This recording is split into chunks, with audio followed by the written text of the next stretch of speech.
संतोष देशमुख व सोमनाथ सूर्यवंशी यांना न्याय मिळावा या मागणीसाठी पंढरपूरमध्ये सभा पार पडली। या सभेत देशमुख कुटुंबियांनी सहभाग नोंदवला होता। देशमुख कुटुंबियांनी जे आहे ते विठ्ठलाला साकडं घातलंय आणि याच विषयावर बोलण्यासाठी आपल्यासोबत संतोष देशमुख यांचे चिरंजीव विराज आहेत। विराज, काय सांगशील? वडिलांना न्याय मिळावा या मागणीसाठी तू राज्यातील प्रत्येक मोर्चात सहभागी होतोस, आज पंढरपुरात आलास।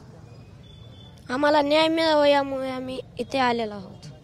खरं तर उभ्या महाराष्ट्राचं दैवत विठ्ठल आहे। आज विठ्ठलाच्या दरबारात तू आलास, काय साकडं असणार आहे, काय प्रार्थना असणार आहे विठ्ठलाकडे? जे कोणी आरोपी असतील त्यांना लवकरात लवकर अटक करून त्यांना फाशी द्या मागणी असणार आहे। निश्चितच हा छोटा विराज होता। संतोष देशमुख यांची कन्या वैभवी आपल्यासोबत आहेत। काय सांगशील वैभवी? मोठा वारकरी जे आहे ते परंपरा तुमच्या घराण्याला लाभली, तुझे वडीलही वारकरी होते, गेल्या 24 वर्षापासून जे आहे ते वारीत सहभागी व्हायचे, आज तू पंढरीत आलीस।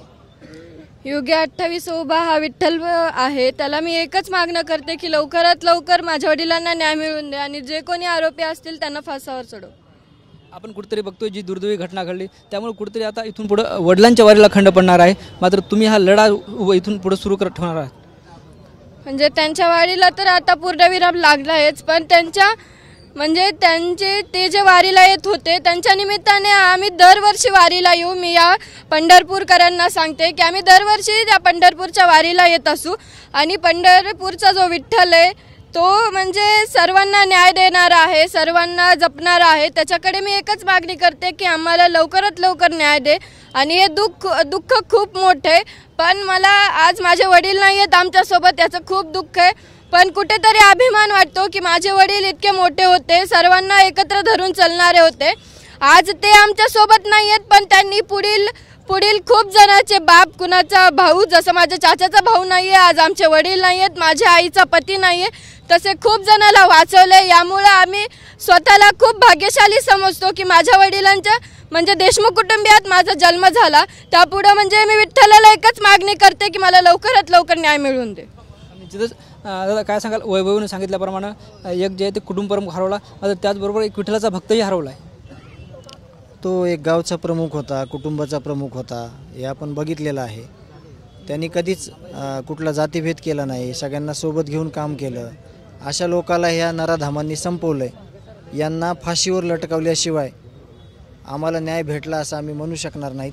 आम्हाला न्यायाच्या भूमिकेमध्ये जे काय करावं लागेल, वैभवी असेल, देशमुख कुटुंबीय असेल, मी भाऊ म्हणून असेल, तर ते कुठेही आम्ही कमी पडणार नाही आणि यांना फासावर लटकवल्याशिवाय शांत बसणार नाहीत। आणि आम्हाला दिलेला शब्द आहे मुख्यमंत्र्यांनी की ह्याच्यातला शेवटचा आरोपी संपेपर्यंत आम्ही पण शांत बसणार नाही। तो शब्द विठ्ठलाच्या चरणी सांगतो की तो शब्द खरा ठरावा आणि सगळ्या आरोपींना फाशीची शिक्षा लागावी आणि यांना फासावर लटकावं। आपण बघितलं तर न्यायालयाने वाल्मिक कराड याला जे आहे ते 14 दिवसाची न्यायालयीन कोठडी सुनावली, तर जो फरार आरोपी आहे कृष्ण आंधळे त्यालाही वॉन्टेड घोषित करण्यात आले पोलिसांकडून। ते यापूर्वीच वॉन्टेड घोषित केलेलं आहे, पण खंत या गोष्टीची आहे की तो 2 वर्षापासून फरार आहे कागदपत्रावर फक्त, पण तरी देखील तो एका पक्षाच्या ऑफिसमध्ये जातो, तिथं पोलीस प्रशासनाचे लोक येतात, तिथं सगळा कट शिजतो, तिथं सगळे लोक यावर चर्चा करतात की या माणसाला कसं संपवायचं। तर समाजाला पडलेला प्रश्न आहे हा, आणि मला देखील की हा आरोपी एवढे गुन्हे असताना तिथं बसू कसं काय शकतो, पोलीस प्रशासनासोबत चर्चा कसं काय करू शकतो, त्यावर कारवाई का केली जात नाही, तो फरार आहे तर त्याला जेरबंद का केलं जात नाही, त्याला शिक्षा का दिली जात नाही, हा माझा आक्षेप आहे आणि त्याचं मला उत्तर पाहिजे।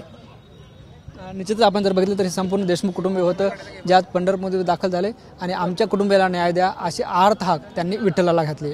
कॅमेरा पर्सन आप्पासाहेब मोरकरसह ज्ञानेश्वर लोंढे, TV9 मराठी, पंढरपूर।